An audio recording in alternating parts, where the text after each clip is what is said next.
DMTV Info, votre chaîne d'information en temps réel.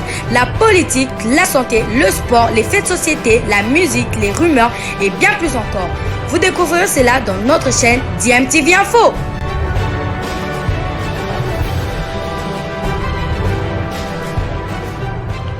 Vous êtes sur DMTV, bonjour ou bonsoir, tout dépend de l'heure à laquelle vous nous suivez. Tout plaisir est pour nous de vous retrouver, mais surtout de savoir que vous êtes nombreux en train de suivre votre chaîne YouTube DMTV. DMTV qui vous propose l'actualité, vous propose également des analyses et des réflexions sur des sujets d'actualité, sur des faits sociaux, tout simplement sur des réalités que nous observons ici chez nous en République démocratique du Congo.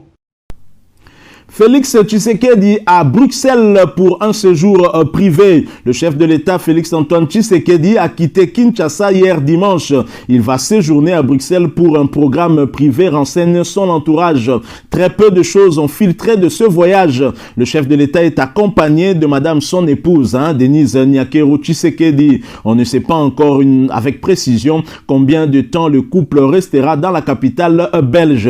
D'autres sources renseignent qu'il profitera de ce séjour pour un check-up médical. Selon d'autres membres de son entourage, son agenda qui est tributaire de son séjour bruxellois prévoit aussi une visite à Dubaï où il pourra participer à la journée congolaise de l'Expo Dubaï 2022. Ce voyage intervient plus d'un mois après l'arrestation de François Béat, le conseiller spécial en matière de sécurité. S'il a pris le risque de voyager, s'il a pris l'option de se déplacer, c'est qu'il est sûr que la menace dont parlait la présidence justifiant l'arrestation de François Béat n'est plus aussi pendante, a dit à actualité.cd un de ses proches collaborateurs. Si Félix-Antoine Tshisekedi est à Bruxelles en voyage privé, ce n'est pas le cas du prix Nobel de la paix congolais.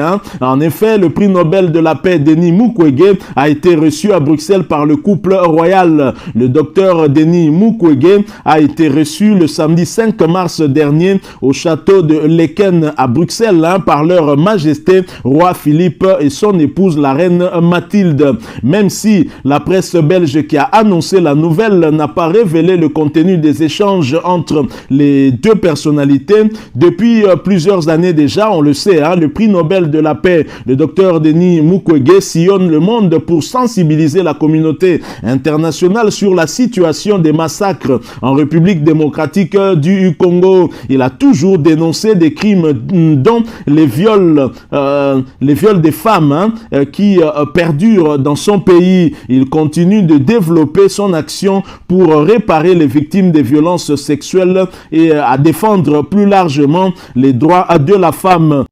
Cette rencontre intervient quelques jours après le communiqué de la présidence de la République démocratique du Congo annonçant de nouveau le report sine die de la visite du roi Philippe de Belgique initialement prévue du 8 au 10 mars.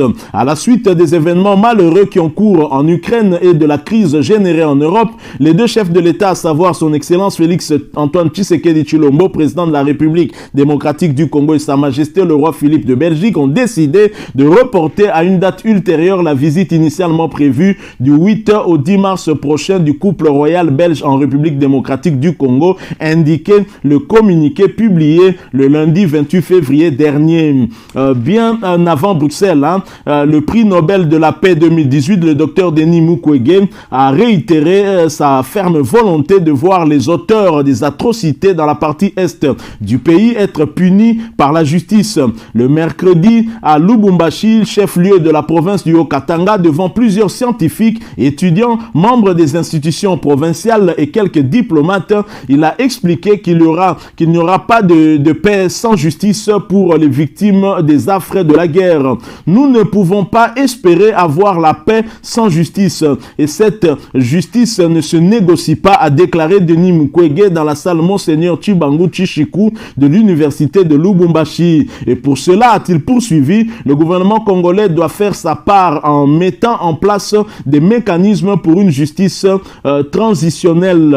Félix Tshisekedi, bien évidemment, doit s'inspirer de ce que dit le docteur Denis Mukwege pour qu'enfin justice soit rendue à toutes les victimes de la guerre, surtout les filles et les femmes, nos mamans donc, qui sont les premières victimes de ces guerres à répétition du côté de l'Est du pays. Et Denis Mukwege, qui est une personnalité que les Congolais doivent certainement soutenir. Et nous nous insurgeons par exemple contre les critiques qui avaient été formulées contre sa personne par le journaliste Zachary Bababa lors de son séjour en Espagne, parlant de la mauvaise image que Denis Mukwege est en train en tout cas de propager de la République démocratique du Congo. On ne propage pas la mauvaise image, mais c'est la réalité. Il y a des gens qui meurent du côté de l'Est de notre pays. Pendant ce temps, on ne peut pas commencer à être content ou fier de faire la fête pendant que beaucoup de nos compatriotes sont tués. Je pense que la priorité, c'est de résoudre le problème qui se pose à l'Est du pays, le problème de l'insécurité. Le reste viendra, et surtout que cela empêche le décollage de la République démocratique du Congo, parce que l'Est reste quand même aussi le poumon de l'économie de la RDC. Alors Félix Tshisekedi à Bruxelles, Martin Fayulu dans le Congo profond. À Boende, Martin Fayulu insiste sur le remboursement des frais liés au RAM et appelle à un vote sanction en 2023. Martin Fayulu est à Boende dans la province de la Chouapa. Il est arrivé le samedi 5 mars dernier. Il a tenu un meeting populaire. Il s'est attaqué à ceux qui se seraient placés en obstacle sur sa venue dans la province de la Chouapa. Nous sommes un grand pays. Nous avons une terre bénie. Nous avons des hommes valeureux. Nous devons être unis. C'est honteux pour eux. J'ai entendu qu'ils vous ont donné de l'argent pour ne pas venir m'accueillir. C'est honteux. Vous payez l'impôt et eux mettent tout cet argent dans leur poche.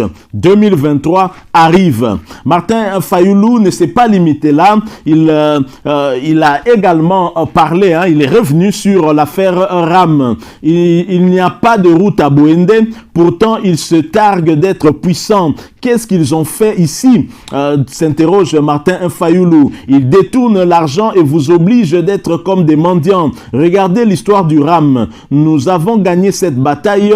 Il faut maintenant engager la bataille du remboursement. Il semble que c'est plus de 500 millions. Ils doivent rembourser. Et d'ajouter, nous nous battons pour que les élections soient transparentes. Nous allons organiser des manifestations. Attendez le mot d'ordre. En 2023, vous devez surveiller le vote.